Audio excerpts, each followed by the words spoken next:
السلام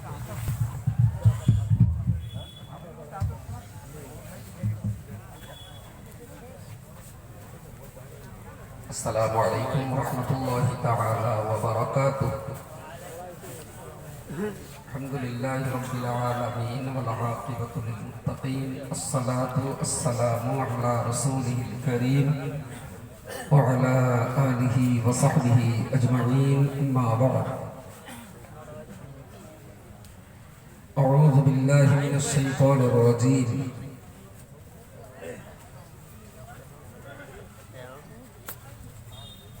إن الله وملائكته يصلون على النبي يا أيها الذين آمنوا صلوا عليه وسلموا تسليما. اللهم صل على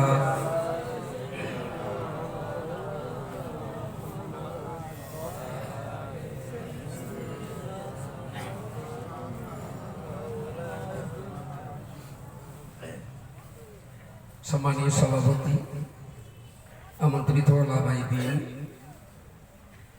মঞ্চ থেকে সদ্য বিদায় নেওয়া আমাদের সর্বজন শ্রদ্ধেয় মুফতি সাহেব,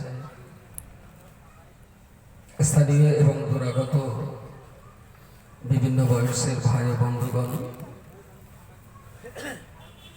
এই বাজারের ক্রেতা বিক্রেতা, পথচারী, বিভিন্ন বয়সের শ্রোতা মণ্ডলী, সমবয়সী বন্ধু, বয়োজ্যেষ্ঠ মুরব্বী, স্নেহের কচি কাচারা, আড়ালে অবস্থিত মা ও বোনেরা,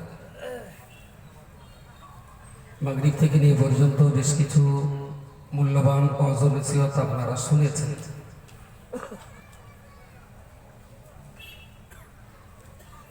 আর যারা চালাক চতুর বুদ্ধিমান সব আগে আগে শেষে বিপিএল মালটা ঝেড়ে দিয়েছে, যা পারে করবে। খুব দীর্ঘ সময় নয়, এখন 9টা বাজে, 10টা সাড়ে 10টার ভিতরে মজলিস শেষ হবে।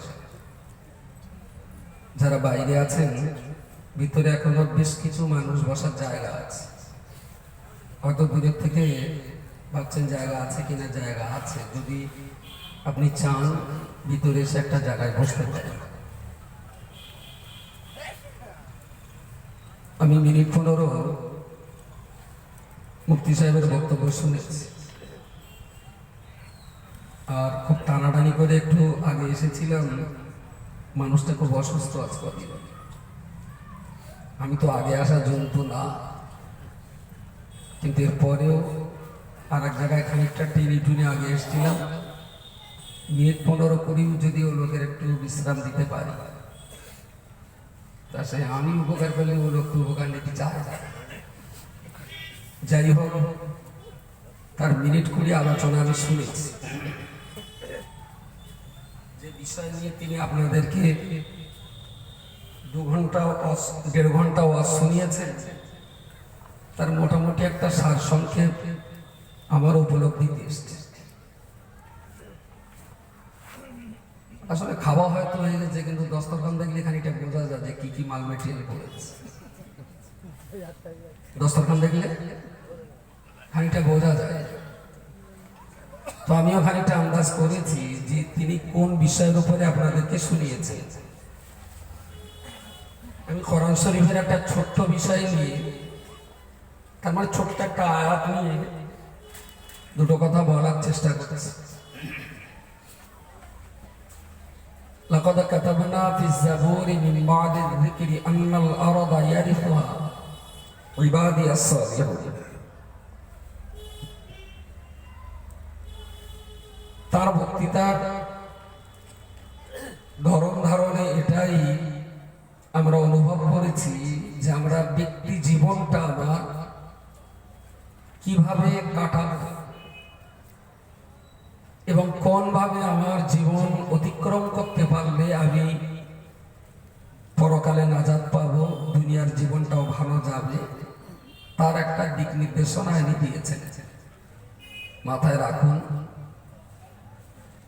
আর ওই কাপড়টারে আবার কি আগুন লাগবে না, বলবেন আমি বলিস তাই দোষ, ও লোক বলিস তা দোষ হয়নি, আবার হয়। আমি যে আয়াতটা পড়েছি লাকাদ কাতাবনা ফিজ জাবুর, আল্লাহ বলেছেন আমি জাবুর কিতাবের ভিতরে লিখে দিয়েছি।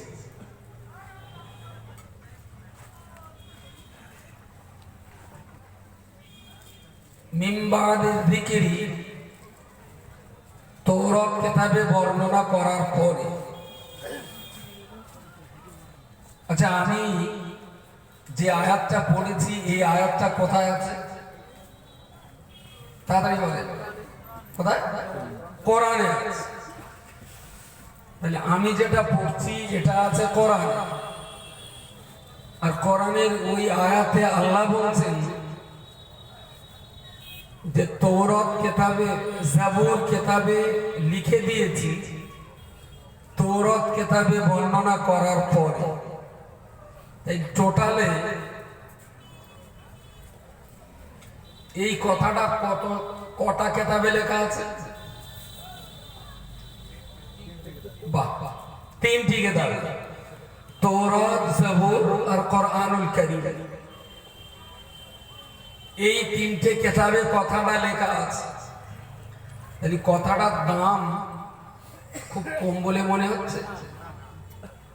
কথাটার দাম, মুফতি সাহেব যেটা ওয়াজ করেছে ওটা শুধু কোরআনে আছে, আর আমি যেটা বলছি এবার বুঝে নেন, লোকের এলেন বেশি না আমার এলেন বেশি।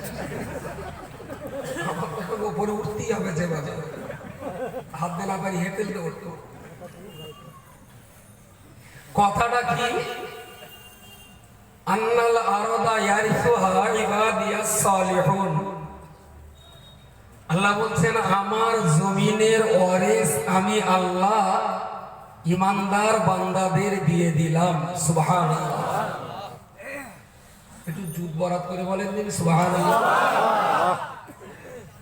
দুরূদ শরীফ যে আওয়াজে পড়েছেন মনে হচ্ছে সব কটা করোনা, একটা ভালো দিয়ে প্রথমে যা দরুদ পড়েছে, আর এই দরুদ যদি নবী শোনে তা ঠেকে উঠবে। যে কেডা কেডা পড়তেছে একটু দেখি। আল্লাহুম্মা সাল্লি আলা সাইয়্যিদিনা মাওলানা মুহাম্মদ, হে আল্লাহ রহমত বর্ষণ করুন আমাদের নেতা আমাদের নবী হযরত মুহাম্মদ মুস্তাফা সাল্লাল্লাহু আলাইহি ওয়াসাল্লামের উপরে। নবীর জন্য আমরা আল্লাহর কাছে রহমত চাইছি। জিনিসটা কি খারাপ? কিন্তু পড়ার ধরনটা দেখে মনে হচ্ছে যেন আপনার কিডনি কেটে নিচ্ছে আছে, দিতে চায় না, খুব কষ্ট করে টেনে টেনে তাই যাচ্ছে।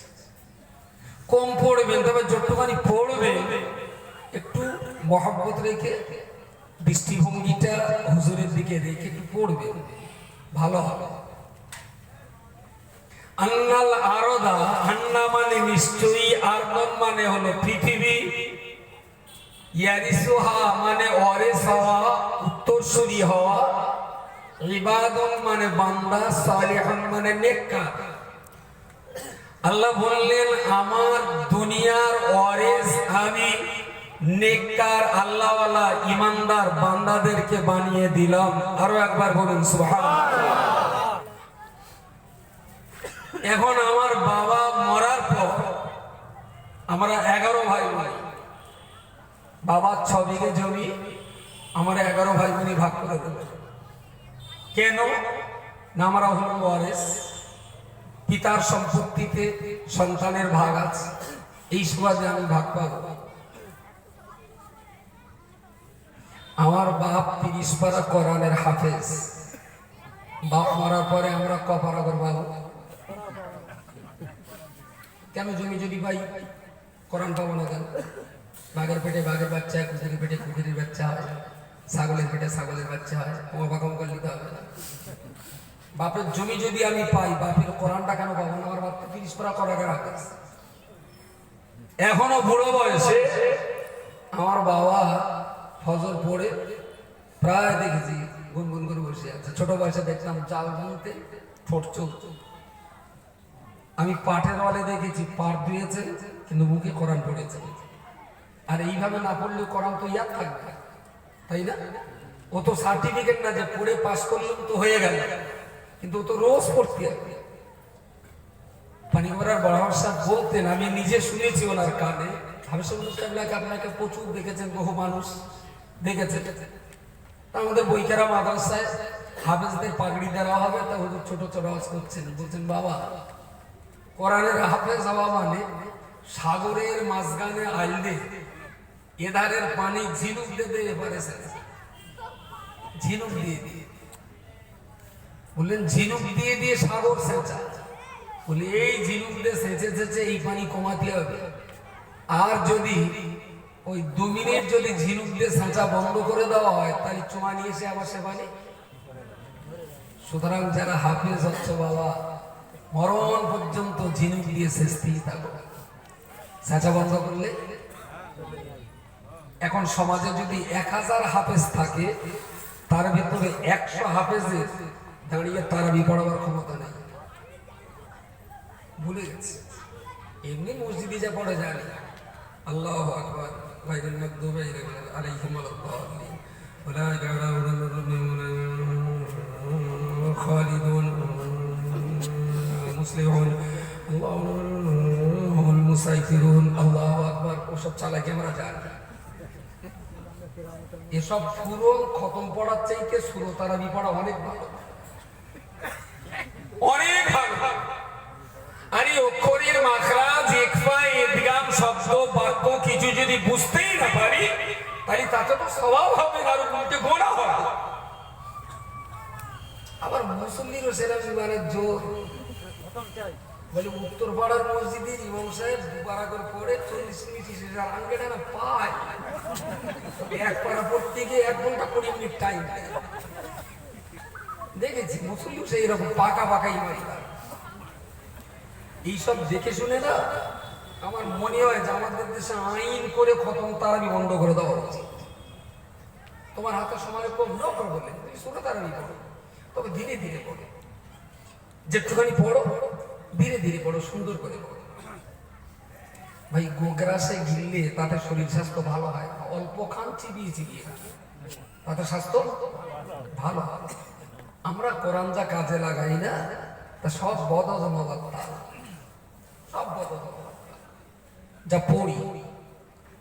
আমার বাবা কোরআনের এখনো, আল্লাহর রহমতকে বলছি, এখনো আমার আব্বা জায়গায় দাঁড়িয়ে 30 পারা কোরআন শুনিয়ে দেবে।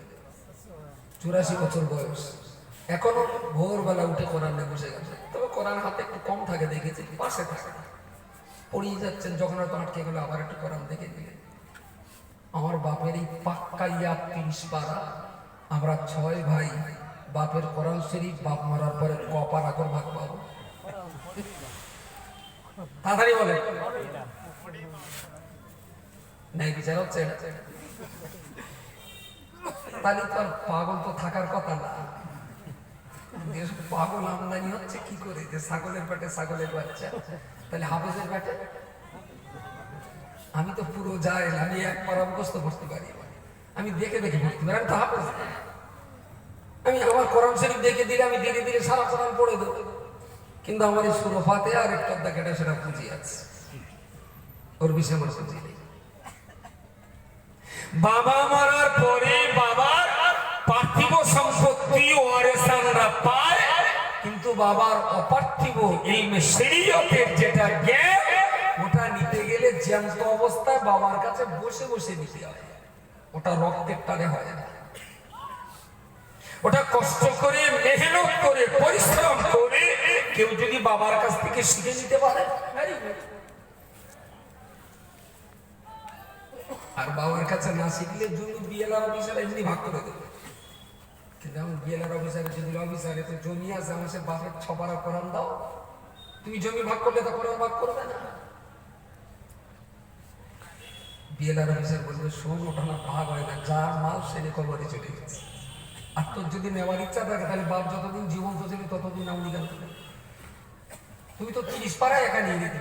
আচ্ছা, আমার বাবা হাফেজ, আমাদের 6 ভাই বসে রেখে আমার বাবা যদি পড়াতেন, তাহলে প্রত্যেককেই তো 30 পারা করে দিতেন, তাই না? তখন তো 30 পারা ভাগ করে তো আর 5 পারা করে দেবেন। আসলে পার্থিব সম্পদ ভাগ করলে কমে যায়, আর অপার্থিব জ্ঞান ভাগ করলে কমে না, বড় বেড়ে যায়। এইটাই হলো ইলম আর সম্পদ দুইয়ের মাঝে পার্থক্য এটাই। আমি যেটা বলছিলাম আন্নাল আরদা ইয়ারিসুহা ইবাদিয়াস সালিহুন, আল্লাহ বললেন জমিনের মালিক হলাম আমি। জমিনের মালিক আল্লাহ, আর আমারে যারা মানে, আমারে যারা বিশ্বাস করে, আমার একত্ববাদকে যারা গ্রহণ করে, আমার এই জমিনের ওয়ারিসান আমি তাদেরকে বানিয়ে দিলাম। সুবহানাল্লাহ। যেহেতু তিনি মালিক, জাত দেবে তিনি পাবেন। এখন সারা দুনিয়া নিয়ে তো ভাবা যাবে না। আমার ধরেন 70 ডিঙি নৌকা তো বেশি প্যাসেঞ্জার তোলা যাবে না। 24 পরগনার জেলাটা নিয়েও তাও হতো দেগঙ্গা ব্লকটা নেবে। আচ্ছা দেগঙ্গা ব্লক একটা কয়েক কিলোমিটার এরিয়া জুড়ে একটা এরিয়া, এটাও তো আল্লাহ নাকি? এই জমিটাও আল্লাহ দিয়েছেন কাদের? কাদের? ইমানদারদের দিয়েছেন। এখানে যারা আছে সব কথা বলে ইমানদার আছে। আমরা ইমানদার মানুষ। আমলে কিছু ত্রুটি বিচ্যুতি ভুল ভ্রান্তি আমাদের আছে, সে আপনাদের যত আছে আমার তার চাইতে আরো অনেক বেশি আছে, কিন্তু আল্লাহকে এক বলে তো স্বীকার করেছি, মুহাম্মদ সাল্লাল্লাহু আলাইহি ওয়াসাল্লামকে রাসূল বলে তো আমরা বিশ্বাস করেছি। সুতরাং দুর্বল হলেও আমরা ইমানদার। আমরা কেউ আল্লাহর সঙ্গে অস্বীকার করিনি, কুফরি করিনি, আমরা ইমানদার। এখন দেগঙ্গা ব্লকের এই জমিনের ওয়ারিসান সূত্র আল্লাহ যদি আমাদেরকে দিয়ে দেন, তাহলে এই দেগঙ্গা এলাকা পরিচালনার দায়িত্ব কাদের?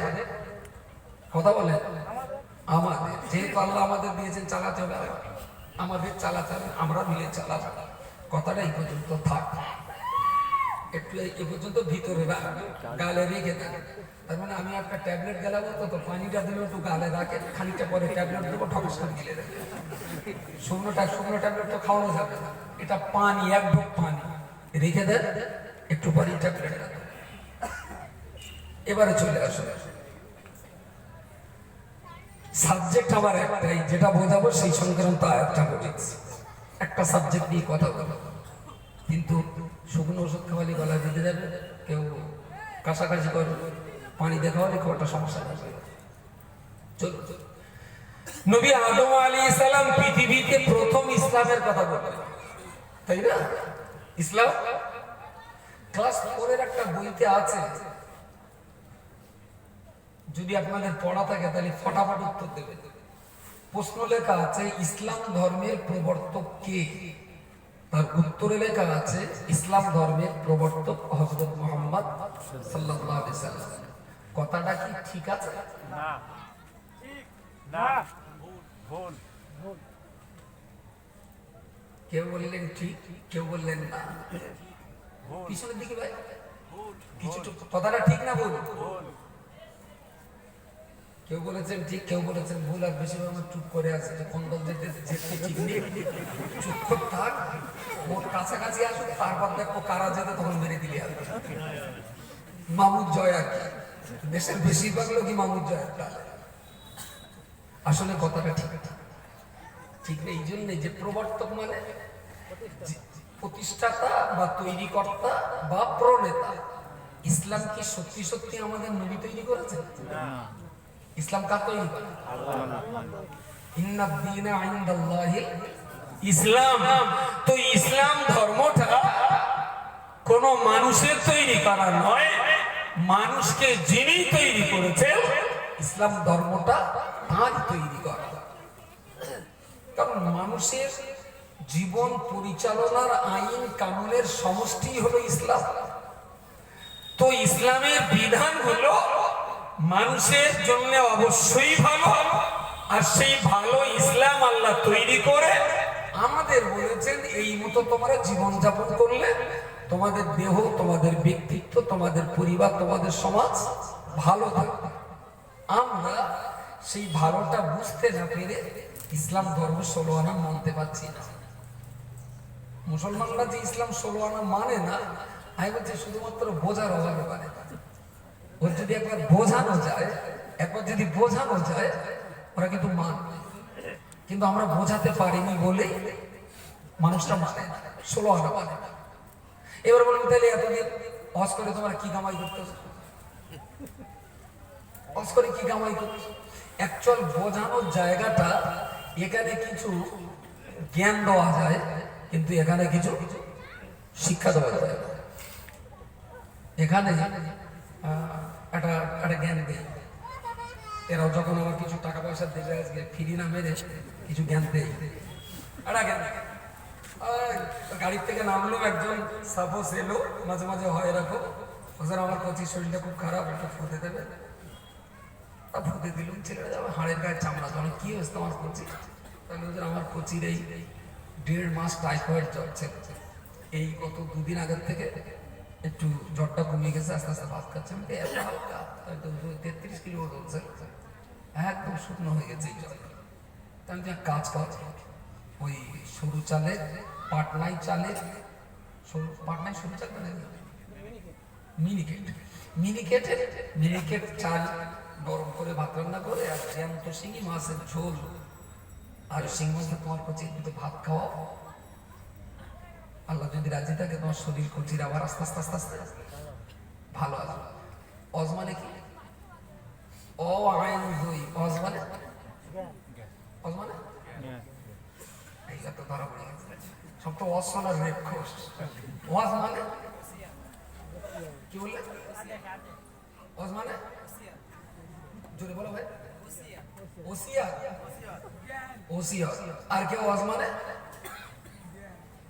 এখনো হয়নি। ওয়াজ মানে হ্যাঁ জ্ঞান দেওয়া। বাবাকা বাড়ির পাশ দেখেছে একটা শব্দের অর্থ হলো উপদেশ। উপদেশ যেমন সাহাবীগণ বলেছেন, ওয়াদানা রাসূলুল্লাহ সাল্লাল্লাহু আলাইহি ওয়াসাল্লাম, নবী আমাদেরকে উপদেশ দিতেন। হাদিস শরীফে এমন শব্দ অনেক জায়গাতে এসেছে, উপদেশ। আচ্ছা, আমি যে এই লোকটার বললাম যে তোমার কচি শরীর খারাপ, মিনিকেট চালির ভাত জ্যান্ত শিঙি মাছের ঝোল দিয়ে খাওয়া, তোমার কচি সুস্থ হবে, ভালো হবে ইনশাআল্লাহ, এটা উপদেশ? এটা উপদেশ বলা যায়? আমি কেউ বলেছি যে ভাতের সঙ্গে ফলিডল মেখে খাওয়াও? আমি বলেছি মিনিকেট চালির ভাত জ্যান্ত শিঙি মাছের ঝোল দিয়ে খাওয়াও, আল্লাহ চাইলে তোমার কচি সুস্থ হবে। এটা তো একটা উপদেশ নাকি? ভালো উপদেশ দিয়েছি। ঘড়িয়াস কার কাছে ঘড়ি ঘড়ি ঘড়ি ঘড়ি সেকেন্ডের কাটা দরকার, সেকেন্ডের কাটা দরকার, একটা আন্দাজ করে। আমি অস্ত্র আবার বলি, দেখেন ক সেকেন্ড সময় লাগে, ক সেকেন্ড সময় লাগে দেখেন। মিনিকেট চালিয়ে ভাত জ্যান্ত শিঙি মাছের ঝোল দিয়ে খাওয়াও, তোমার কচি ইনশাআল্লাহ সুস্থ হয়ে যাবে। কত? 4-5 সেকেন্ড। 6 সেকেন্ড করেছে, মোটামুটি ঠিক আছে। ঘড়ি দেখেছেন ভাই? বাহ, 6 সেকেন্ড। তাহলে আমার 6 সেকেন্ডের উপদেশ, ভালো উপদেশ দিয়েছি, খারাপ তো বলি। আচ্ছা, আমি এই উপদেশটা হলো কাজে লাগাবো, ক সেকেন্ড লাগবে? 12 সেকেন্ড লাগবে। একদিনও লাগতে পারে, দুদিনও লাগতে পারে। ঠেলা রাখবো আছে।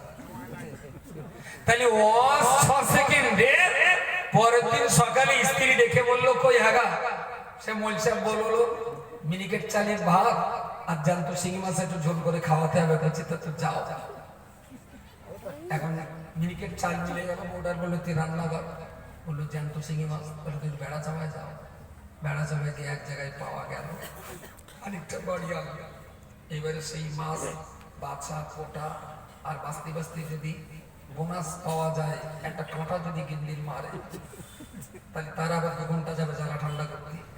এইবারে ধোয়া, চাপানো, রান্না করা, 6 সেকেন্ডের ওয়াজ কাজে লাগাতে, যদি কিচ্ছু না হয়, মাছ চাল যদি বাড়িও থাকে, তাও তো মিনিমাম 2 ঘন্টা। মাছ চাল সব যদি বাড়ি থাকে, তাও 2 ঘন্টা। তাহলে 6 সেকেন্ডে ওয়াজ করে দেওয়া যায় সহজে, কিন্তু বাস্তবে সেইটা কাজে লাগাতে গেলে 2 ঘন্টা কাজ। যদি বলি তাহলে ওয়াজ শোনার চাইতে কত গুণ বেশি কাজ করলে তারপরে কাজটা হয়। আমার কথা কি বোঝা কিছু মাথায় যাচ্ছে? কত গুণ বেশি? 6 সেকেন্ড, তার মানে যদি 6×10 = 60, মিনিটে 10/1 যদি ঘন্টায় ফেলি, পরে গিয়ে কম্পিউটারতে হিসেব করে নেবে, ক্যালকুলেটারে ফেলে। ওয়াজ করা খুব সস্তা, কিন্তু ওয়াজগুলো কাজে লাগাতে গেলে এত লং টাইম মেহনত করতে হয়। বাঙালি মুসলমান ওয়াজ শুনে কিন্তু লং টাইম মেহনত করে না। মেহনত করলে এতদিন ইসলাম বোঝা যেত। এখানে বলা খুব সস্তা, কিন্তু ফিল্ডে লেবে কাজ করাটা কষ্ট এবং সময় সাপেক্ষ। সেই সময়টা তোমরা দিন ইসলামটা বোঝার জন্য। প্রিয় সদামণ্ডলী, মনে রাখো, ইসলাম ধর্ম আমার আল্লাহ তৈরি করেছে। নবী মুহাম্মদুর রাসূলুল্লাহ সাল্লাল্লাহু আলাইহি ওয়াসাল্লাম এই ইসলাম ধর্মের সর্বশেষ প্রচারক এবং প্রসারক ছিলেন। আদম নবী আলাইহিস সালাম, তিনি ইসলাম ধর্ম প্রথম পৃথিবীর মানুষকে প্রচার করলেন। তারপরে কখনো পৃথিবীর মানুষ ইসলাম মানতে মানতে আবার যখন ইসলাম থেকে সরে গেলেন, আল্লাহ আবার একজন নবীকে পাঠালেন। আবার পৃথিবীর মানুষ ইসলামের পথে ফিরে এলেন।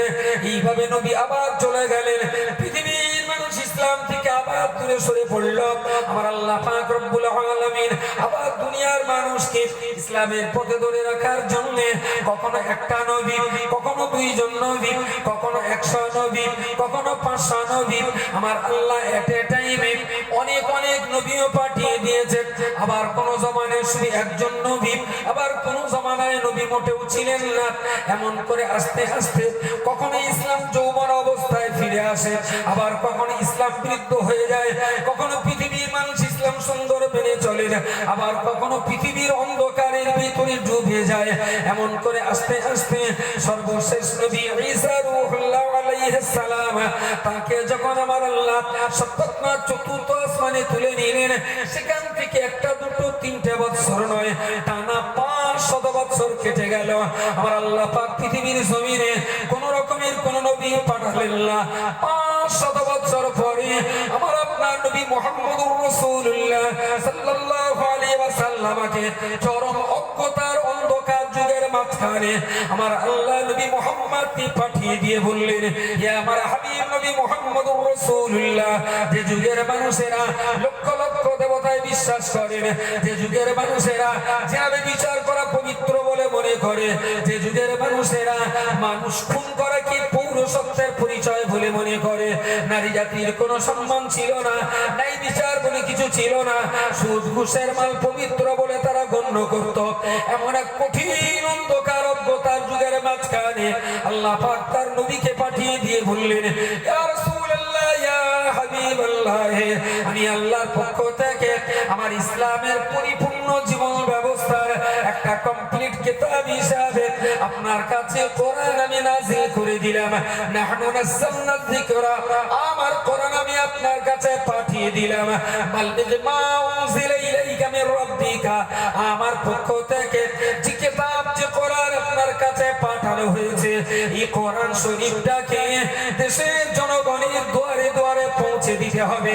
বাল্লিগ মা উনজিলা ইলাইকা, এই কোরআনটাকে ব্যাখ্যা বিশ্লেষণ করে সুন্দর করে বুঝবার করিয়ে দেশের জনগণকে বুঝিয়ে দিতে হবে। ওয়া ইল্লাম তাফআল ফামা বাল্লাগতা রিসালাতা, ও নবী, আপনি যদি আমার আইন কানুনের কিতাব কোরআন শরীফকে জগতের মানুষের কাছে পৌঁছে দিতে না পারেন, তাহলে আপনি কিন্তু পৃথিবীর একজন সার্থক নবী নন।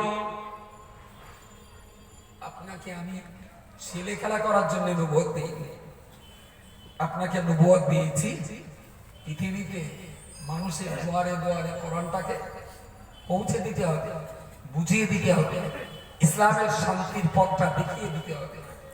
ফাযাক্কির ইন্নামা আনতা মুযাক্কির লাস্তা আলাইহিম বিমুসাইতির ইল্লা মান তাওয়াল্লা ওয়া কাফার।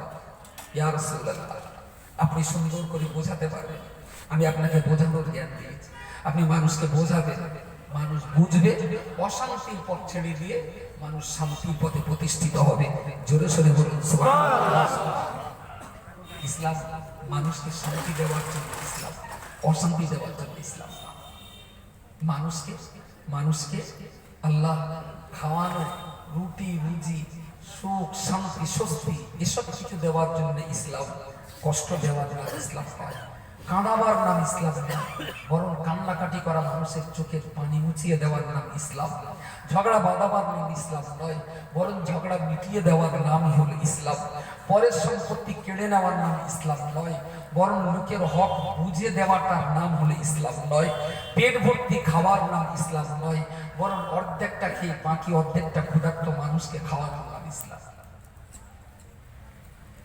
আমি কি খুব ভুল বলছি বলে মনে হয়?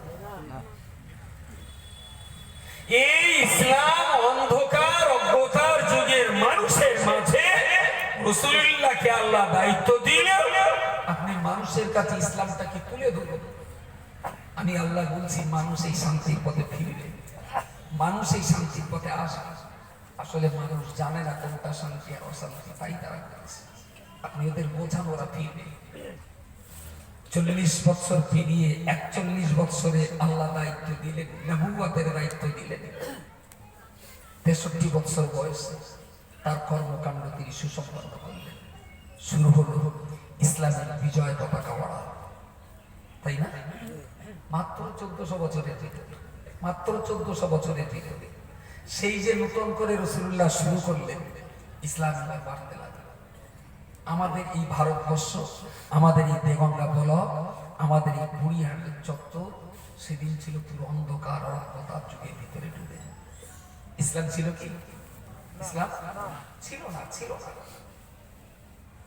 আরে রাসূল তো মক্কায় জন্ম নিয়েছে, কোরআন তো লৌহে মাহফুজ থেকে আল্লাহ পৃথিবীতে পাঠিয়েছে, কিন্তু মুসলমান কত আসমান থেকে এসেছে? কোরআন তো 7ম আসমান থেকে এসেছে, মুসলমান কত নম্বর আসমান থেকে এসেছে? মুসলমান দুনিয়াতেই ছিল, তবে মুসলমান ছিল না। অন্য কেউ ছিল, নবীর জ্ঞানে আলোক উজ্জ্বল মশালে তারা ন্যায় অন্যায় বুঝতে পারলে অন্ধকারটা বাদ দিয়ে তারা আলোর পথটা গ্রহণ করলেন।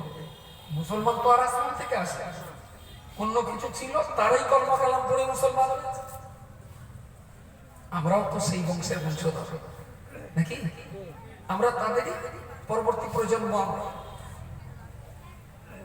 প্রিয় শ্রোতা মণ্ডলী, মনে রাখুন, তাহলে আমি যে কথা বলার জন্য এত দূর পর্যন্ত আপনাকে বোঝাবার চেষ্টা করছি, তাহলে আপনি ইসলাম ধর্মের অনুসারী, আমি ইসলাম ধর্মের অনুসারী। এবার কি বলতে পারবেন? আল্লাহ পাক যে ইসলাম আমাদের ধর্ম হিসাবে দিয়েছেন, ইসলাম ধর্ম সত্য না মিথ্যা? আল্লাহ যে কোরআন আমাদের দিয়েছেন, এই কোরআনটা সত্যি আল্লাহর কালাম না অন্যের বাক্য? আল্লাহ পাক যে নবীকে আমাদের মাঝে লিডার করে পাঠিয়েছেন, এই নবী মুহাম্মদুর রাসূলুল্লাহ সাল্লাল্লাহু আলাইহি ওয়াসাল্লাম, তিনি সফল নবী না ব্যর্থ নবী? আল্লাহর বান্দা, মনে রাখুন, আমার আল্লাহ যে হক, এতে কোনো রকমের কোনো সন্দেহ নাই। ইসলাম ধর্ম যে আল্লাহ তৈরি করেছেন, এ কথায় কোনো সন্দেহ নাই। আল্লাহর কোরআন যে সত্য, জ্বলন্ত গুণে দাঁড়িয়ে প্রমাণ করে দেব। আল্লাহর কোরআনের ভিতরে কোনো রকমের কোনো মিথ্যা নাই। আল্লাহর বান্দা, মনে রাখুন, আমার আল্লাহ যখন সত্য, আমার ইসলাম যখন সত্য ধর্ম, আমার কোরআন যখন সত্য কিতাব, আমার নবী যখন সত্য নবী, তাহলে সত্য আল্লাহর বান্দা হয়ে, সত্য ধর্মের অনুসারী হয়ে, সত্য কোরআন বুকে জড়িয়ে রাখার পরে দেও সত্য নবী মুহাম্মদুর রাসূলুল্লাহ সাল্লাল্লাহু আলাইহি ওয়াসাল্লামের উম্মত হওয়ার পরে দেও কেন বান্দা, কেন কি বলতে পারবেন যে মুসলমানের সবচেয়ে বেশি শান্তিতে বসবাস করা উচিত ছিল? আজকে সেই মুসলমান দেশের ভিতরে সবচেয়ে বেশি কেন অশান্তির আগুনে জ্বলছে? আমাদের এই বাংলায় খ্রিস্টান আছে, হিন্দু আছে, মুসলমান আছে, শিখ আছে, কলকাতায় কিছু বৌদ্ধ আছে। অশান্তি সবচেয়ে কাদের বেশি বলি? ওই দক্ষিণ পাড়ার দিকে অশান্তি কাদের বেশি ভাই? কথা বলেন, হিংসা করে বলছেন না? আচ্ছা, অশান্তি কাদের বেশি ভালোই পাওয়া যায়? দেওবাঙ্গা থানার লকাপে যদি 10টা থাকে, আঙ্গা গড়া উল্লুকা গড়া 10টার ভিতরে মুসলমান মানে, ইসলাম ধর্ম মানে, ইসলাম মানে শান্তি। তাহলে মুসলমান কি থানার লকাপে শান্তি খুঁজতে গেছে? যদি হসপিটালে ফুলদের মাথা কেঁদে যাক না, এরা মাথা কোপানে পাটি যদি হসপিটালে 10টা পাওয়া যায় তাতে আঙ্গা করা আঙ্গা 7টা। যদি যদি যদি দমদম কিংবা আলিপুর সেন্ট্রাল জেলের ভিতরে 10টা থাকে তাতে আঙ্গা করা, তাহলে সত্যি কি আমরা শান্তিতে আছি? কারণ কি? নিবারণের উপায়। প্রথম কারণ খুঁজে বার করা, তারপরে নিবারণের দাওয়াই দেওয়া, সেটা কখনোই এই ধর্মসভায় সম্ভব না। তার জন্য একটা লং টার্ম প্ল্যান পরিকল্পনা নিয়ে কাজ করতে হয়। আমি আজও বলছি জেলখানার আসামি আমরা মুসলমান কম করতে পারি, লকআপের আসামি আমরা মুসলমান কম করতে পারি, আমরা ঝগড়াঝাটি মারপিট খুন খারাপি করা মুসলমান কম করতে পারি, কিন্তু আসলে বাঙালি মুসলিমদের এই অশান্তির হাত থেকে বাঁচাবার জন্য দীর্ঘমেয়াদী কোন প্ল্যান পরিকল্পনা পশ্চিমবঙ্গের মুসলমানদের হাতে নেই। যার জন্য আমরা দুরন্ত রকম এক অন্ধকারের ভিতরে চলছি। বললো ঘরে আগুন লেগেছে, ভাই যে যেখানে পারো বাড়ি লেগাবার চেষ্টা করো, পানি লেগাবার চেষ্টা করো। আপনি বালতি নিয়ে খানার পানি একটু তুলে দিলেন, ও লোক জগ নিয়ে কলের পানি একটু টেনে দিলে, যে যেদিক দিয়ে পাচ্ছে, কেউ খানার পানি, কেউ কলের পানি, কেউ পুকুরের পানি, কারোর বাড়ি একটু জমজমের পানি ছিল, বলো দেই এক বোতল ঢেলে, যদি আল্লাহর রহমতে নিভে যায়। সেই সুযোগ পেয়ে আর এক 9 ক্লাস মাধ্যমিক পাস, ওর বাড়ি বাইক চালানোর পেট্রোল ছিল ব্যারেলে খানিকটা, তাড়াতাড়ি করে দিলেন সব সারা জাতি শেষ হয়ে গেল, কম শেষ হয়ে গেল, এ জাতিকে বাঁচাতে হবে, কমের আগুন জ্বলে শেষ হয়ে গেল, আমি একাই যথেষ্ট নিভিয়ে দেব। ভদ্রলোক পেট্রোল দিয়ে চলে এলো, এবার জাতি আগুন লাগা করে ঢেলে দেওয়া। আমার জাতি দিন দিন করে নেচে উঠলো, চলো নো প্রবলেম নো টেনশন, আজকে মুসলমান জাতি নাজাত পেয়ে যাবে, খালি অপেক্ষা কর, সবে তো ডালা খুলেছে, শুধু ঢেলতি দে একবার, সবে ডালাটা খুলেছে ঢেলতি দে, তোর আগুন নেবে না কত গুণে বাড়ে, কড়ায় গন্ডায় মিলিয়ে নিবি আফটার সানসারে। কিন্তু এই জাতিকে আমি বোঝাতে ব্যর্থ। আসলে যদি নামটা শেখা থাকে তাহলে সরল অঙ্ক কষানো যায়। যারা নামটাই জানে না তাদের আপনি সরল অঙ্ক কি দিয়ে কষাবেন? প্রিয় শ্রোতামণ্ডলী, মনে রাখুন, আমি আপনাকে পুনরায় বলতে চাইছি, এ জাতি কেন অশান্তির আগুনে জ্বলবে, এ জাতি কেন জেলখানার ভিতরে থাকবে, এ জাতি কেন ভাই ভাইয়ের মাথা কুরুম দিয়ে কুপিয়ে ফেলে ফেলবে, এ জাতি কেন অশান্তির জায়গায় থাকবে? আল্লাহ পাক তো কোরআনের ভিতরে বলেছেন, কুনতুম খায়রা উম্মাতিন, এই পৃথিবীর ঈমানদার মুসলিম জাতি আমি আল্লাহ তোমাদের জন্য বলছি, কুনতুম খায়রা উম্মাতিন, তোমরাই হলে বিশ্বের ভিতরে ভালো জাতি, কুনতুম খায়রা উম্মাতিন উখরিজাত লিন-নাসি, তোমাদেরকে নির্বাচন করা হলো, পৃথিবীর হিন্দুরা দাঙ্গা করবে, মুসলমান সেই দাঙ্গা থামিয়ে দেবে, খ্রিস্টানেরা আগুন জ্বালাবে, মুসলমান সেই আগুন নিভিয়ে ফেলবে, ইহুদিরা ভাই ভাইকে মার্ডার করবে, মুসলমান বুক পেতে দিয়ে তাদের শান্তি বজায় রাখবে, একে অপরের মাল কেড়ে খাবে, মুসলমান নিজের ভাত ক্ষুধার্ত ব্যক্তিকে খাইয়ে দেবে, সবাই ঝগড়া করবে, মুসলমান ঝগড়ার মীমাংসা করে দেবে, সবাই মারপিট করবে, মুসলমান তাদেরকে ঠেকিয়ে দেবে, সবাই আগুন লাগাবে, মুসলমান আগুন লেবাবে, সবাই কেড়ে খাবে, মুসলমান নিজের খাবার অন্য জাতিকে খেতে দেবে, সবাই পৃথিবীতে অশান্তিতে চুরমার করে দেবে, মুসলমান কোরআনের বাণী নিয়ে, ইসলামের অমীয় বাণী নিয়ে সেখানে শান্তি প্রতিষ্ঠা করার জন্য চেষ্টা চালাবে। আসলে আমার আল্লাহ পাক রব্বুল আলামিন যে জাতিকে শান্তি প্রতিষ্ঠা করার দায়িত্ব দিয়েছেন, সেই জাতি আজ সবচেয়ে বেশি অশান্তির আগুনে জ্বলছে। আমার কথাটা কি বুঝতে কোনো অসুবিধা আছে? যে জাতির দায়িত্ব ছিল শান্তি প্রতিষ্ঠা করা, সেই জাতি আর সবচেয়ে জেলখানায়। আসলে আমি আবার বলছি, সম্ভবত বোধহয় ইসলামটা আমাদের বোঝা হলো না। না, সম্ভবত বস কি খুব ভালো হচ্ছে নাকি বলতে চা নিয়ে আসো। আসলে নিজেকে পছন্দ করি না, খাবার দাবারের উপর যত্ন, আর পছন্দ না হলে নিজে বেরোতে পারি না।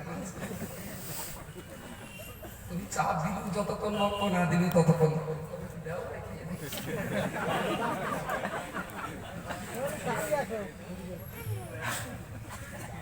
আল্লাহ, সেই গালে পানি দিয়ে রেখে কোনো মতো বলে সে গেলেন ট্যাবলেট দেবো বলে তুমি গিলি ফেলবেন, একটু গালে রেখে দেন, একটু পরই তো প্রায় প্যাকেট ছিঁড়ে ছিঁড়িস একটু পরই তো। তাহলে যে জাতির হাতে কোরআনে ৬,৬৬৬টা আয়াত, এর ভিতরে ভুল আছে কটা আয়াত? একটা। গত ২৪ ঘন্টা কোরআন পড়েছেন কেটা কেটা হাত তোলে?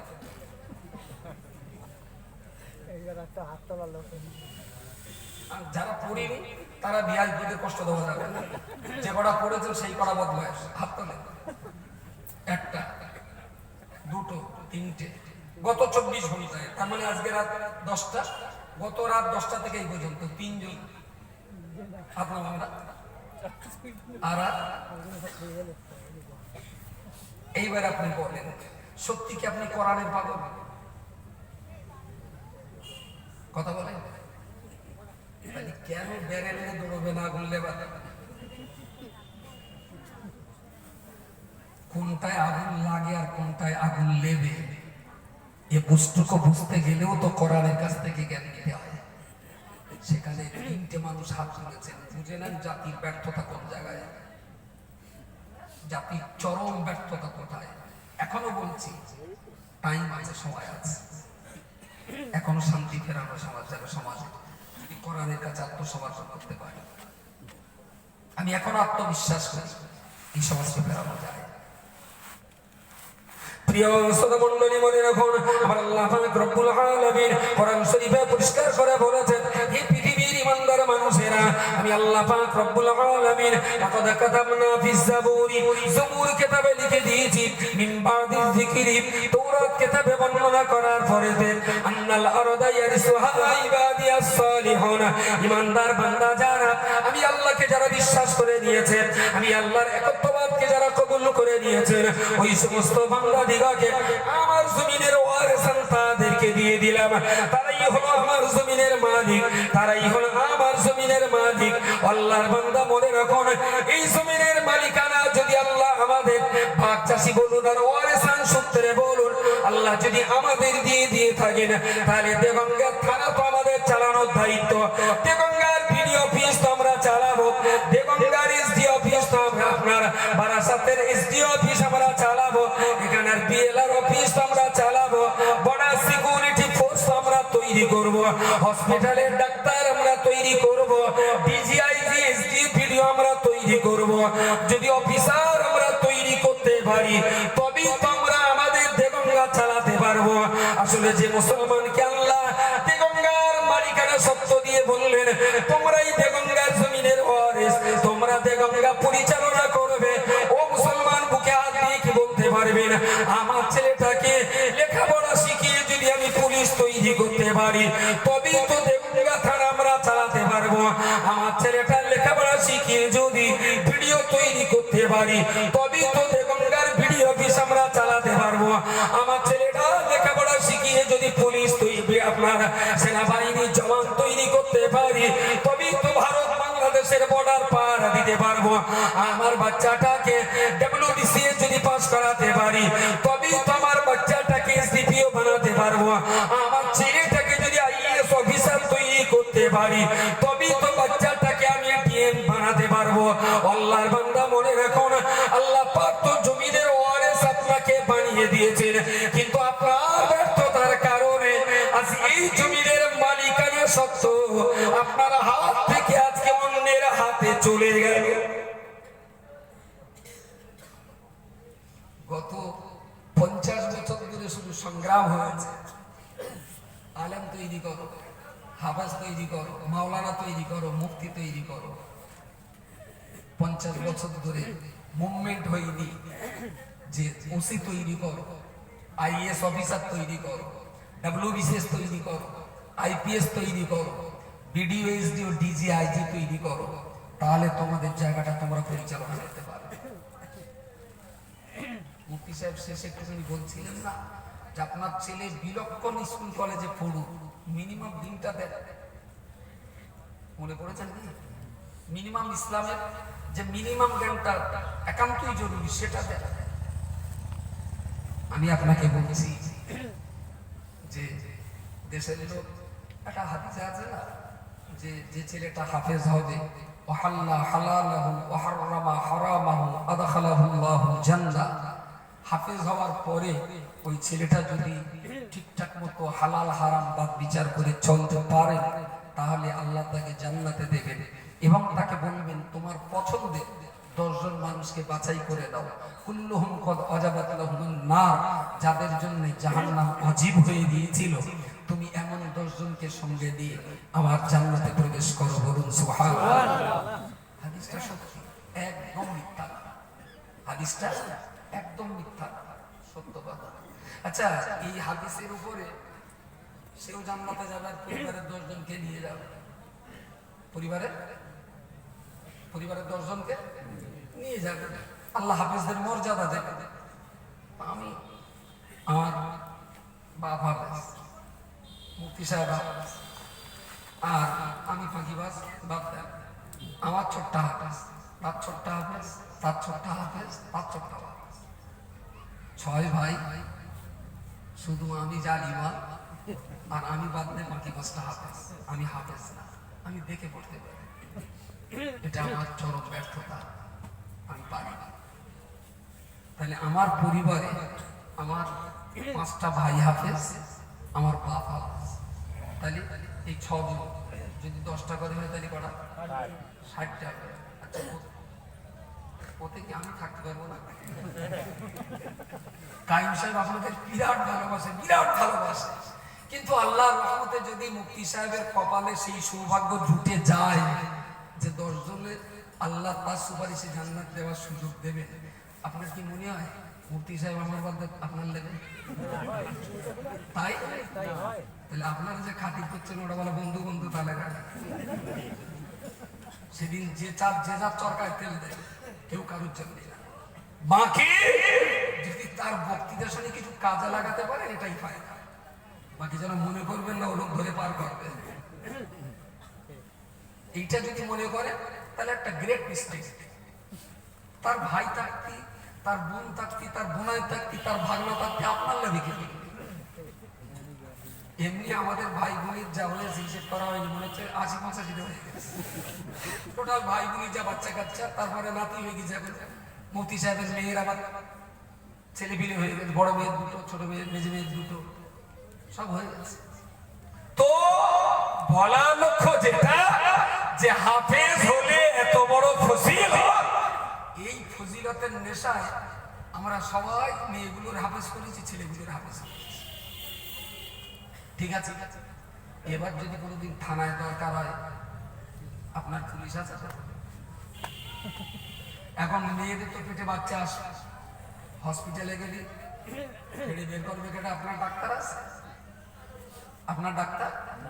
আপনি তো ডাক্তার করেন, আপনার জমি জায়গা একটু ঝামেলা হয়ে গেছে, বিএলআর অফিস মেটাতে হবে, আপনার হাতে বিএলআর অফিসার তো করেছেন আপনি। তাহলে যত জায়গায় কলমের মার, এ মারগুলো মারবে কারা? অন্যেরা। মার খাবে কারা? সুতরাং আপনি হাফেজ হন, হাফেজ তৈরি করুন, তবে জানবেন হাফেজ মাওলানা মুফতি কারি হওয়াটা ফরজে আইন নয়, ফরজে কেফায়া। গ্রাম মহল্লা এলাকার 1-1 হাফেজ, 1জন মাওলানা, 1জন মুফতি হলে সবার দায়িত্ব মওকুফ, আর কেউ না হলেও কোনো দোষ নেই। আজকের থেকে এটা মাথায় রাখুন, হাফেজ হওয়াটা যেমন ফরজে কেফায়া, আমি বলছি জাতির মাথা তুলে বাঁচাবার জন্য থানার পুলিশ তৈরি করাটা আপনার জন্য ফরজে আইন। এইরকম মনে করে এখন থেকে লড়াই করুন, তাহলে জাতি মাথা তুলতে পারবে না। কমিউনিটি শেষ।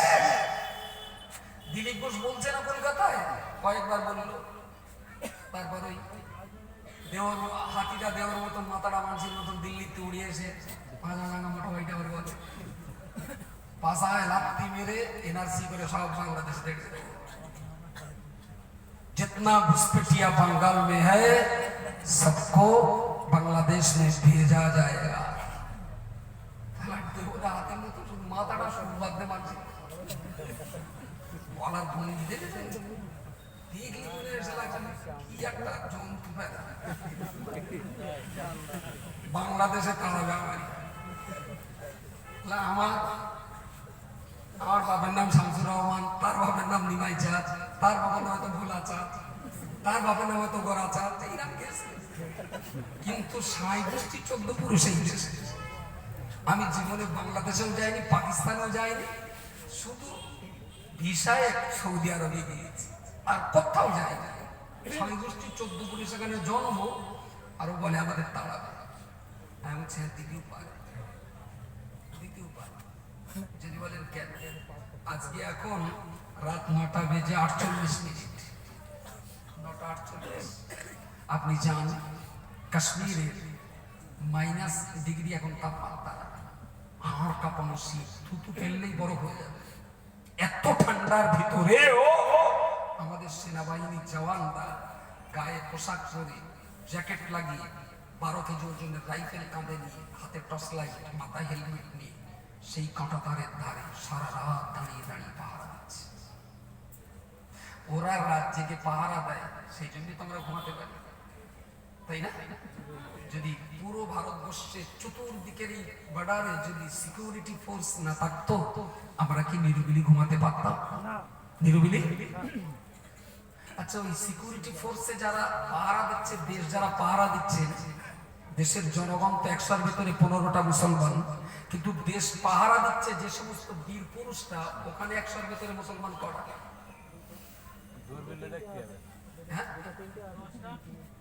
100-র ভিতরে একটা দুটো তাও হবে কিনা সন্দেহ। ইয়েস, 0.96%। এখন দিলীপ ঘোষ, অমিত শাহ এটা তো বলতেই পারে যে আমরা সারা রাত জেগে পাহারা দেব, আর তোমরা পাহারা দেওয়ার দেশ সেবক তৈরি করে শুধু নাকে তেল দিয়ে ঘুমাবা, তোমাদের ঘুমোতে মানে পাশায় লাত্তি মেরে বাংলাদেশে তালা। যদি সেনাবাহিনীতে আপনার 14টা যদি জওয়ান থাকতো, দিলীপ কাকু কথা বলতে পারতো, হিলতলা জুতো ঢুকিয়ে দিতাম কাঁধে।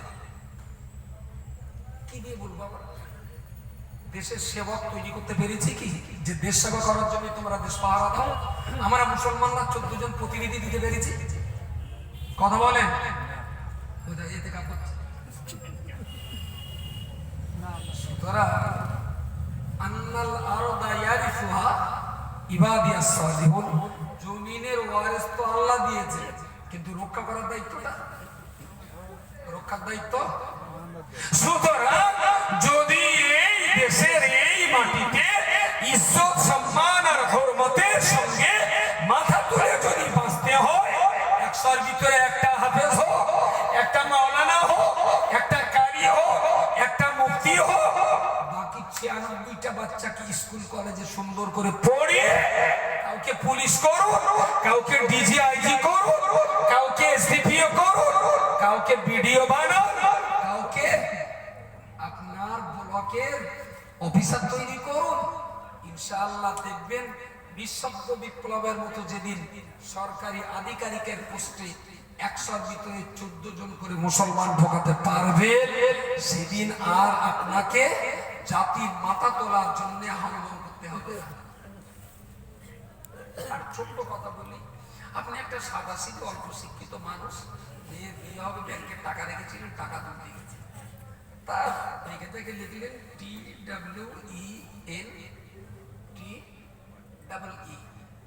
না Y20 TWY, এখন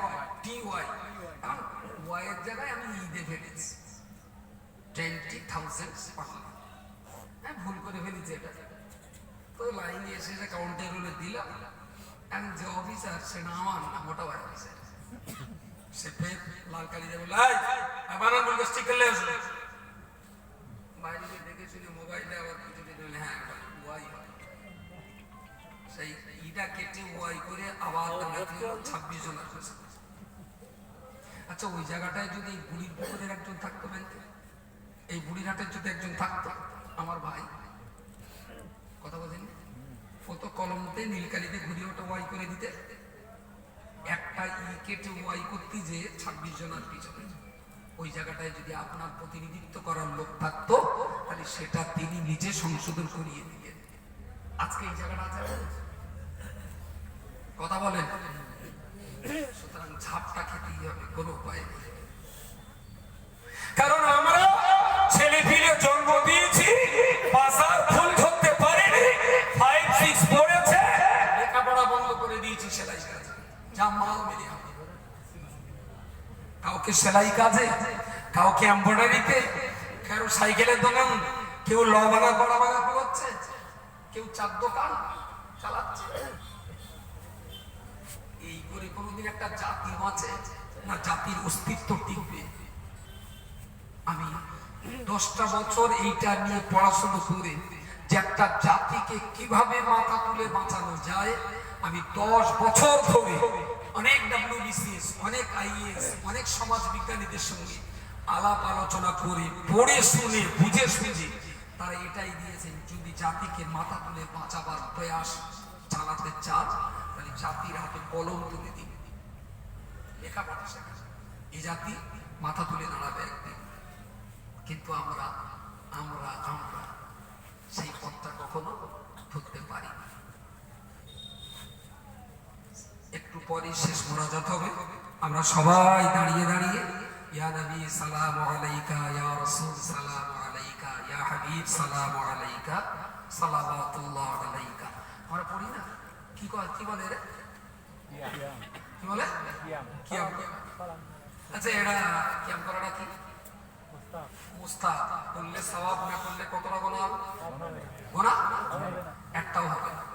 আজকে যদি এখানে আমি সালাম কিয়াম না পড়ে যদি দোয়া করে দেই, সামনে বছর আর ডাকবে বলে মনে হয়? কাল সকাল থেকে গাছ ফুসফাস শুনে যাবে। দেখলে তো আমরা বললুম নিবাই চাঁদের পোতারা সেলসেলার দুষ্কু, তোমরা তো অন্য কথা নিলে না, নাও ঠেলা এবারে কই হোক তো বুরবরা সেলসেলা মানে কিয়াম পড়লো না।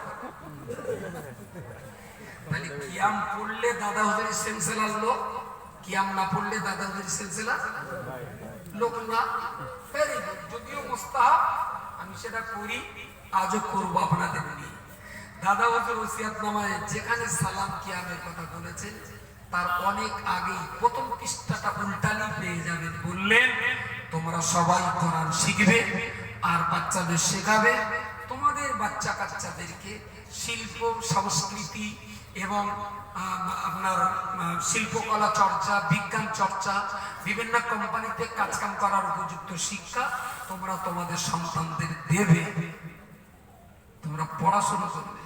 তাহলে এটাও তো বলতে হবে যারা পড়াশোনা করে বা করায় তারা সিলসিলার ভিতরে, যারা কোরআন পড়ে না আর পড়ায় না তারা সিলসিলার বাইরে।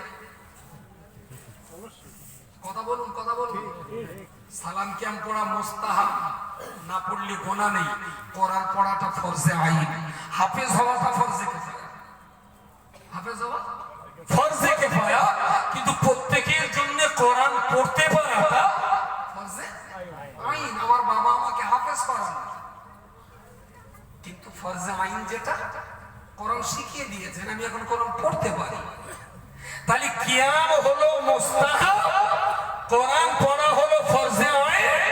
কিয়াম না পড়লে সিলসিলার বাইরে বার করে দেওয়া হবে। তাহলে আমি যদি এখন বলি দাদা হুজুরের ওসিয়াত মেনে যারা কোরআন পড়তে পারে না এরা সবাই দাদা হুজুরের সিলসিলার বাইরে। কথা বলুন, কথা বলুন। আর হাত উঠে তো 3টে কি বসে চতুর্চক্র দোয়া বানা হচ্ছে বলে, বড্ড জানো ধরে ভেঙে মারা বানা হচ্ছে। আপনার একটা আবার জিনিস দিয়ে দেবো এখন যাতে শরীর হয়। মোবিলও আছে আমার কাছে।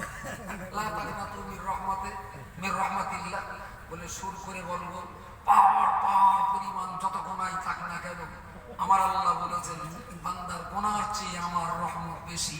জোরে বলুন সুবহানাল্লাহ। এক ফোঁটা মোবিল দিয়ে দেবো, সব জান ছেড়ে দেবে, সব আছে। আরে আমার কাছে তো কোরআনে আছে, মানুষকে হতাশ করা যাবে। যদি হতাশাগ্রস্ত হয়ে যায় তাহলে আবার ক্ষতি হবে। একেবারে হতাশ করা জাহান্নামের কথা যদি বলতেই হয় শেষে একটি জান্নাতের কথা শোনাতে হবে, কারণ ওরা আবার হতাশাগ্রস্ত হয়ে গেলে আর একেবারে ইসলাম থেকে আরো দূরে সরে যাবে। এটা করা যাবে। তার যদি মোবিলও আছে 2 ফোঁটা দিয়ে দেওয়া যাবে। আপনি বলুন দাদা হুজুরের সিলসিলায় যদি কিয়াম পড়া না পড়া নিয়ে যদি ঝগড়া হয়, তাহলে যাদের বাচ্চাগুলো 15 বছর 14 বছর 12 বছরের বাচ্চাগুলো লেখাপড়া না শিখিয়ে যারা সেলাই কাজে দিয়েছে, এরা কি দাদা হুজুরের সিলসিলার লোক? এর বিরুদ্ধে কথা হয় না কেন? যে তুমি যদি দাদা হুজুর প্রেমিক হও, তাহলে সিলসিলা মেনে বাচ্চাগুলো স্কুলে পড়ো।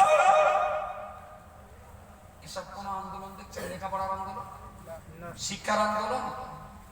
না, শিক্ষার আন্দোলন হবে না, লেখাপড়ার আন্দোলন হবে না।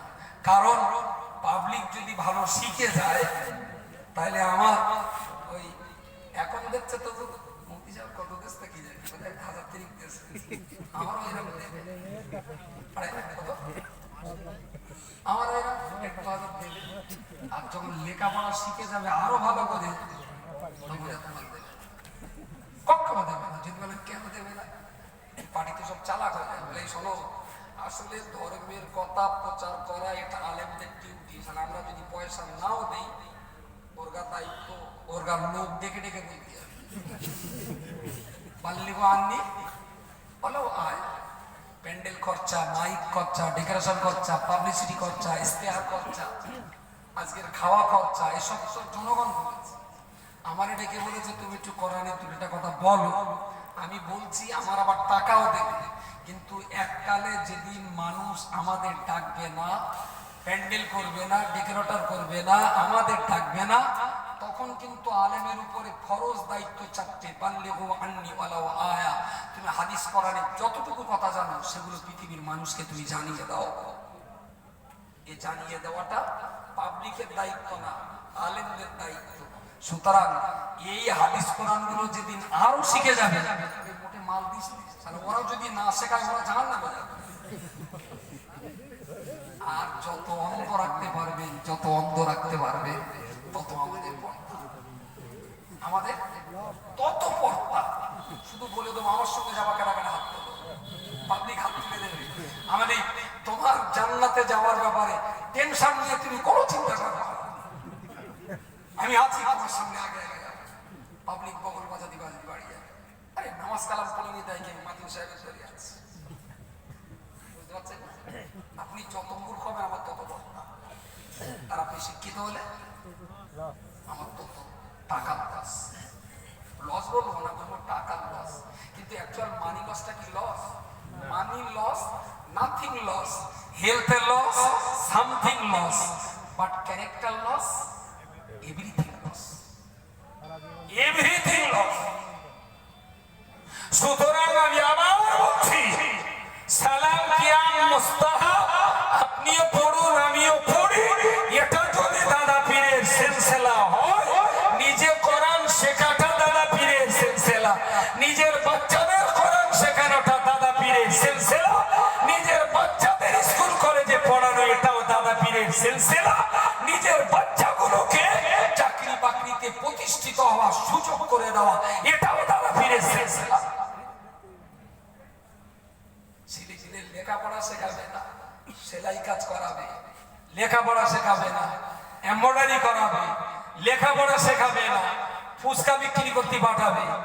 আর যখন বাবরি মসজিদে গাইতে মারবে, তখন তাজ্জুদ পড়ে শুধু খুশখুশ করবে, আল্লাহ আমিও মসজিদ পেরায় ফেলে খাই, আল্লাহ তুমি ছাড়া আমাদের কোনো উপায় নেই।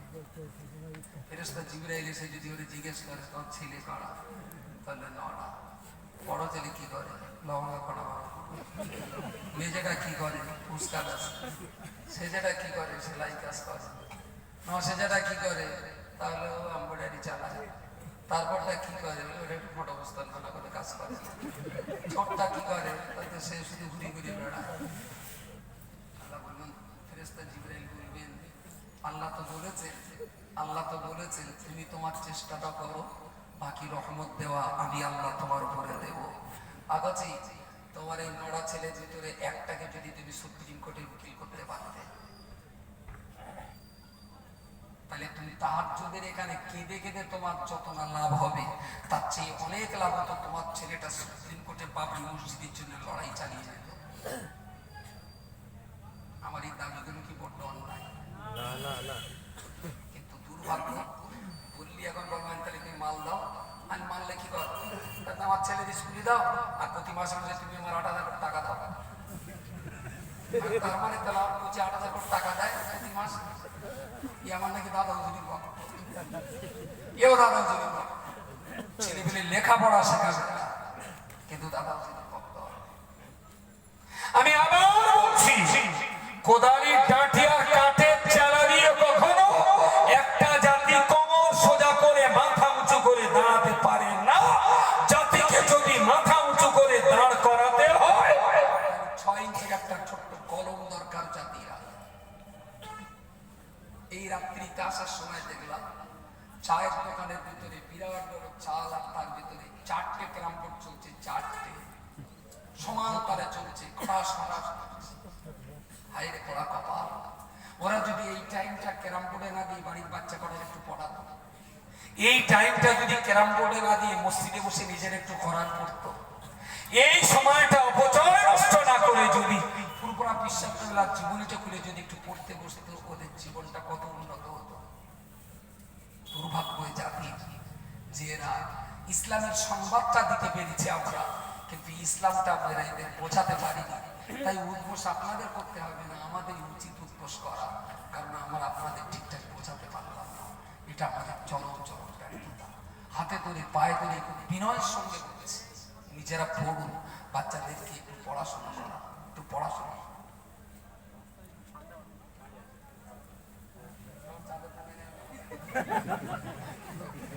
হয় রাস্তায় যারা আছেন আপনাদের ঠান্ডায় কষ্ট হচ্ছে, আমি এখনো বলছি, আপনারা যদি এখনো 50 জন আসেন, বসার জায়গা আছে, মানুষ একটু ছড়িয়ে ছিটিয়ে আছে, ভিতরে জায়গা আছে।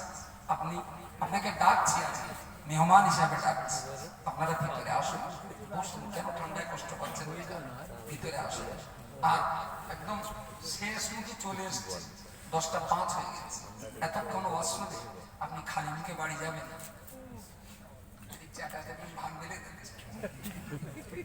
আমি দেখেছি একজন, এটা শোনা কথাটা তো না, তা আবার মুখ আছে সবার পরে। এই সময়টায় এক কাপ না খেয়ে খুব যাবেন না প্লিজ, একটু ভিতরে আসেন। রাস্তার উপরে তো বসানো সম্ভব নয়, তাই না? ভিতরে বসিয়ে দেবেন, প্যাকেট করে দেবেন, তাও হোক ভিতরে একটু সবাইকে আমি বসতে করছি। আপনি আমার বড় হন আর ছোট হন, আমি অনুরোধ করছি আল্লাহ রাস্তার ভিতরে এসে বসুন। তো আমার এই থিওরিটা একটু মাথায় রাখুন, আল্লাহ রাস্তায় মাথায় রাখুন। 2 দিক দিয়ে কমিউনিটির উন্নতি ঘটানো যায়, 2 দিক দিয়ে। তার ফার্স্ট পয়েন্ট হলো, কোরআন যখন প্রথম নাজিল হলো, একদম প্রথম কথাই ছিল ইকরা, ইকরা, তার মানে তাস খেলা। ইকরা মানে কইনি খেলা, ইকরা মানে আরে যদি কোরআনের এই প্রথম কথাটাই যদি দাম দিতে পারতাম, এই আজকে গোস্ত খাবার টাকা, অল্প টাকা দিয়ে ডাল কিনি, আর বাকি টাকাটা দিয়ে কোচির জন্য একটা ভালো কলম কিনে দিই। এই আজকে পোলাও রান্না হবে, তো এত টাকা দিয়ে পোলাও না খেয়ে এক কাজ করো, গরম ভাত আর 2 শাক খাই, বাকি টাকাটা কোচির প্রাইভেটের মাইনেটা দিয়ে দিই। মুসলমান এরকম পাঞ্জাবের গাড়ি, হিন্দুর বাড়ি, মুসলমানের বাড়ির গায়ে ভিজে দেওয়া পাওয়া যাবে, কিন্তু হাঁড়ি দেখো চকচকে প্রতিদিন। আর মুসলমানের বাড়ি মানে প্রত্যেকদিন উঠোনে কুকুর ডাকবে, তার মানে হাঁড়ি খেয়ে খেয়ে শেষ করে দেবে। বললি বলবানি খিদে লেখাপড়া শেখাবো, আমার কি টাকা আছে? গরিব মানুষ, কোথায় বাবা এত টাকা? অত সর বাড়ি, 3টে লোক তিনটে লোকে বিড়ি খায়, তার মানে প্রতিদিন 3 মাসকে 30 টাকা শুধু বিড়িতে যায়, পার ডে 30 টাকা, মানে মাসে 900 টাকা আরামসে 3টে বাচ্চার প্রাইভেটে পয়সা হয়। সে জন্তু বলে কি করে যে টাকার অভাবে বাচ্চা পড়াতে পারছি না। সেলাই কাজ করে আপনার মাটির বাড়িটা পাকা হয়েছে, এটা আমি জানি। সেলাই কাজ করে আপনি সাইকেল বেচে বাইক কিনেছেন, এটাও আমি জানি। সেলাই কাজ করে আপনার জমি 1 শতক থেকে 1 বিঘে হয়েছে, সেটাও আমি জানি। কিন্তু এটাও মনে রাখবেন, নাবালক বাচ্চাটাকে সেলাই কাজ করিয়ে তার কাছ থেকে যে পয়সা রোজগার করেছেন, 12, 13, 14 বছরের বাচ্চা, আহারে, যার উপরে আল্লাহ এখনো নামাজ চাপাইনি। 12 বছর আল্লাহ নামাজ চাপিয়েছে, আল্লাহ যার উপরে চাপায়নি, তুমি কত বড় নিষ্ঠুর স্বার্থপর না হলে সেই রকম বাচ্চার উপরে রোজগারের দায়িত্ব চাপিয়েছ। তুমি বাপ না, তুমি জালেম, অত্যাচারী। কি করে সম্ভব হলো তোমার পক্ষে নাবালক বাচ্চাকে কাজে লাগিয়ে তার কাছ থেকে পয়সা রোজগার করে? আরো সর্বনাশ ঘটেছে। 12, 13, 14 বছর বয়স সেলাই কাজ করে সে এখন 22,000 টাকার অ্যান্ড্রয়েড সেট চালায়। আমি কি খুব মিথ্যা কথা বলছি? না না, এই রাত্রিবেলা যাবো, সব মোড়ে মোড়ে নেটুর কাছে বসে, চার দোকানে বসে, মা মাশাআল্লাহ, মা, আর সেই অন্ধকারের ভিতরে মা করে মাঝে মাঝে গাড়ি রাখ, খুব খেয়াল করে দেখলো চালের তলার থেকে মার বর্ষা। আমি গাড়ি রেখেছি, ওদের দিকে তাকিয়ে দেখছি, মোবাইলে ভিডিও করছি, ওদের কোনো খবর নেই। চালাচ্ছে, ও তো অন্য জগতে চলে যাচ্ছে।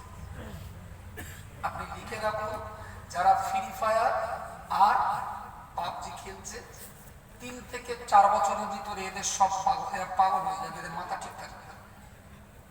প্রথমে খেলবে, খেলতে খেলতে 6 মাস 1 বছর পরে এবার স্বপ্নই খেলবে, ঘুমির করে মার মার করে চিনবে,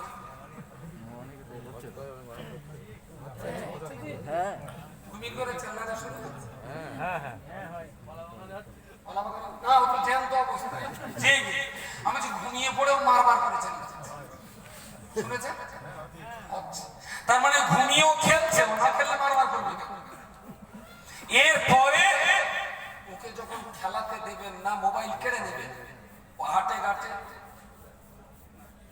মা মাশাআল্লাহ, তার মানে ওর হাত চলে, মোবাইল, তার মানে ওর ব্রেনের কোষের ভিতরে, রক্তের রেড কণিকা হোয়াইট কণিকার ভিতরে নেশা ঢুকে গেছে, নেশা ঢুকে গেছে। এরকম করবে, আপনি লিখে রাখুন, বাড়ির লোক পাগল বলে ওরা যখন হাত পা বাঁধবে, 2 হাত পা বেঁধে রেখে দেবে, ওই অবস্থায় এমন চালাতে মা মাশাআল্লাহ। যখন হাতের কাছে চা পাবে তাই ছুঁড়ে মারবে। ও তো মোবাইলে গুলি করতো, মোবাইল পাচ্ছে না, পুরুল কোদাল ইট যা পাবে তাই ছুঁড়ে মারবে। এবারে গ্রামের লোকের হাত পা বেঁধে মেন্টাল হসপিটাল হলো সৃষ্টি করা। লিখে রাখুন আমার কথা আপনার খাতায়। বহু ছেলে সর্বনাশ হয়ে গেছে। আপনি বাবা পারলেন আপনার বাচ্চাটাকে নিজে হাতে করে এইভাবে সর্বনাশ করতে? বললি বলবেন ভাই, দেশকালের অবস্থা খারাপ, জানো তো, সমাজ খুব খারাপ জায়গায় চলে যাচ্ছে।